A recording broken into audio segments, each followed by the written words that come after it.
É isso aí, torcida do Mengão. Agora vamos aqui, pessoal, com o SBT Esportes Rio, já deixando os créditos ao canal, aos canais da SBT Esportes, comentando aí o mercado da bola do Mengão, que vai ser avassalador. O Flamengo vai ser um dos times que vão parar, né, o mercado da bola, que vai investir pesadamente. Pessoal, já deixando os créditos ao canal da SBT Esportes, agora sem mais enrolação, bora pro conteúdo.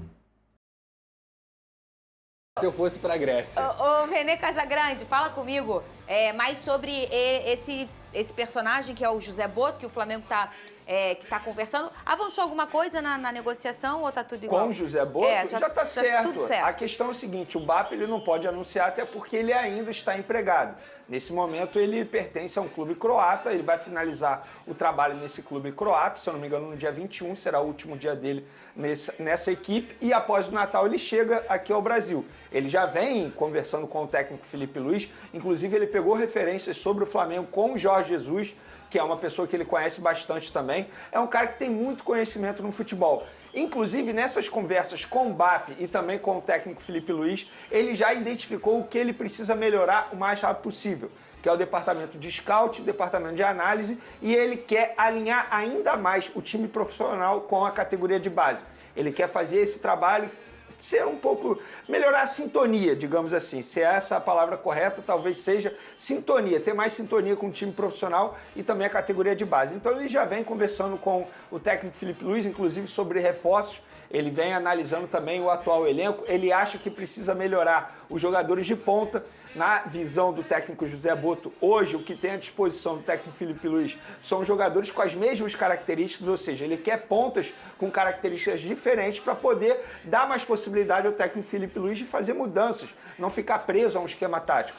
Quer contratar, obviamente, um centroavante para a vaga do Gabigol, que está de saída, e o Pedro ainda é uma incógnita de quando voltará e como voltará, e também o setor defensivo. Então ele já identificou as prioridades, corre contra o tempo para isso, estava tentando a contratação do JP Sampaio junto ao Palmeiras, infelizmente não conseguiu, porque seria um baita acerto do Flamengo, mas agora já está buscando no mercado um plano B. Mas entre José Boto e Flamengo, está tudo acertado, ele já vem trabalhando em prol do Flamengo, conversando com o BAP, com o técnico Felipe Luiz também. E essa mudança é clássica em Lucas Pedrosa?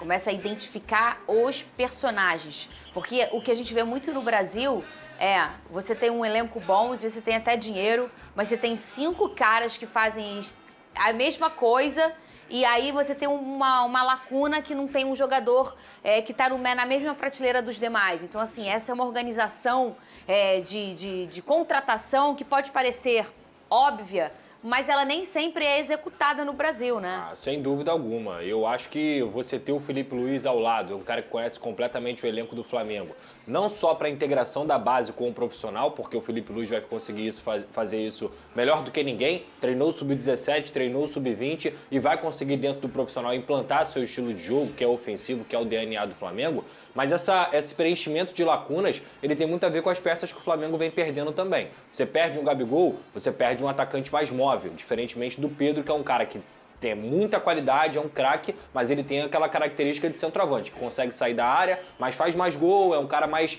preso ali como camisa 9. O Gabigol não, o Gabigol já é um cara que consegue fazer facão, já é um cara que ataca espaço. Na ponta, eu não sei se eu tenho essa impressão. Eu acho que talvez falte um pouco de profundidade na ponta direita. Porque hoje, na minha visão, tem o Luiz Araújo, o Gonzalo Pato também pode fazer aquela função, mas o Felipe Luiz tem utilizado ele mais como um segundo atacante do que qualquer outra coisa. Então, assim, talvez seja essa ponta direita. Na ponta esquerda tem o Bruno Henrique e tem o Everton Cebolinha. Não considero jogadores da mesma característica. Tem o Michael também, né? O Michael também.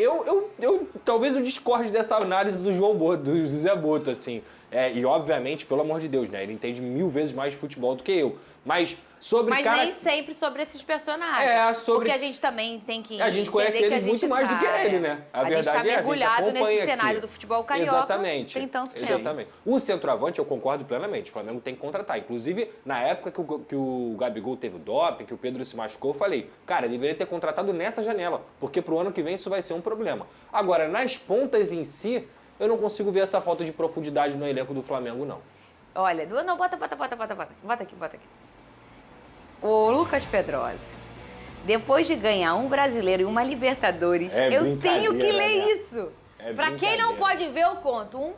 Um internauta, nosso telespectador, que deve assistir a gente aqui, tá acostumado com o clubismo e sabe que pode zoar, o Matheus mandou: espero que esse Boto não seja igual ao Botafogo. Sobe, faz gracinha e desce. Eu nunca me senti tão segura pra rir dessa frase. Eu vou defender o internauta. É porque ele esqueceu de falar no Mundial. Ah, tá bom, beleza. Porque no Mundial foi isso. Não é isso, Matheus? Que nem você também fez no último Mundial que você participou. Não, eu ganhei o prêmio, bati de frente com o Liverpool. Não, eu tô falando do último Mundial. Você foi eliminado. Esse aí eu apaguei pelo Al Hilal. Bobeira. Olha aí, depois de 8 anos fora dos gramados, o Adriano Imperador vai ter oficialmente a sua despedida, gente. A partida acontece nesse domingo, 5 horas da tarde, com a presença de ex-companheiros, convidados especiais como Zico, Romário.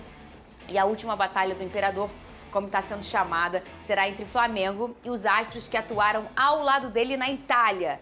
Ele é um grande personagem que eu falo para vocês sobre a nostalgia e o que ela contamina a gente no futebol. Às vezes a gente tem dificuldade de botar no alto o hoje, porque a gente é nostálgico. E eu falo isso de cadeira, os meninos sabem que eu sou muito nostálgica, principalmente falando de futebol. Eu amo futebol antigo, eu adoro ler sobre, enfim, o que eu vivi também. Mas esse cara aqui, enquanto jogava, Lucas Pedrosa, todo mundo, ele dificilmente, talvez pra torcida talvez não, com certeza pra torcida do Flamengo e a galera lá da Europa. Mas aqui no Brasil, o pessoal ria das coisas que aconteciam, eram coisas, né, e falava, meu Deus, olha esse cara.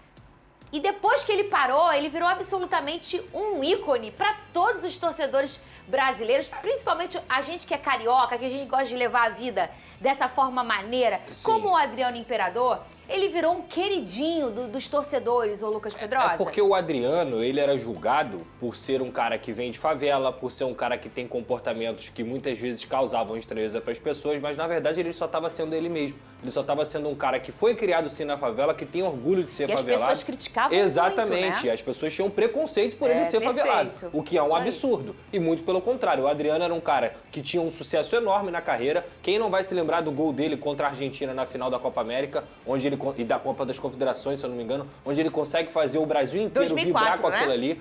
E no Flamengo ele foi um cara extremamente importante, porque ele é campeão brasileiro. E na Itália, gente, acho que a gente não tem a noção. Na Itália, ele é encarado realmente como o imperador, como ídolo. Ele jogou no Parma, jogou na Internazionale de Milão, e as pessoas idolatram o Adriano mais até do que aqui no futebol brasileiro. Porque assim, a idolatria do torcedor do Flamengo é natural. Depois ele virou esse personagem da resenha, o Didico e tudo mais. Mas que assim, ganhou tudo aqui no Brasil. Tudo. A carreira dele é maravilhosa. Ele não... É isso aí, torcida do Mengão. E vamos aqui, pessoal, para mais uma notícia. Arrascaeta relembra choro após título do Flamengo na Copa do Brasil de 2022. A dor era insuportável. O Flamengo conquistou o título da Copa do Brasil após derrotar o Corinthians nos pênaltis. Assim como os comandados de Felipe Luiz conquistaram em 2024, o Flamengo também venceu o título da Copa do Brasil em 2022.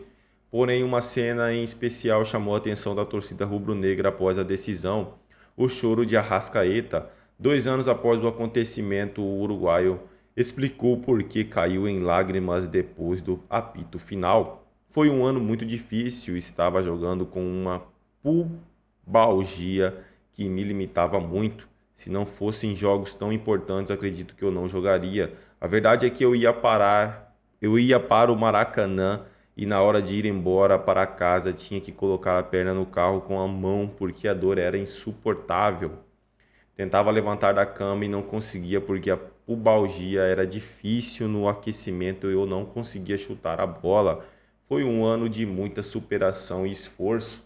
Aguentar tudo isso por um objetivo era algo que me motivava, concluiu o camisa 14 do Flamengo em entrevista ao GE.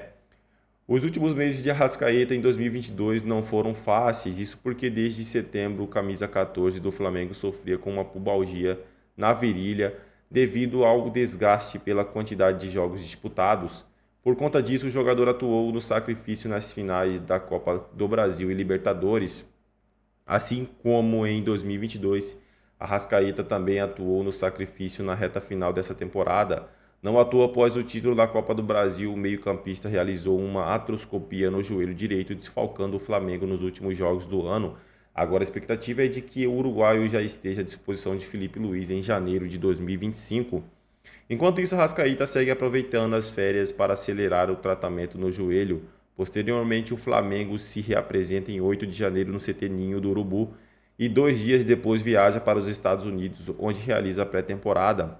Além disso, os crias do Ninho serão responsáveis por disputar as primeiras rodadas do Campeonato Carioca. É isso aí, torcida do Mengão. Eu agradeço a vocês pela companhia e até o próximo conteúdo.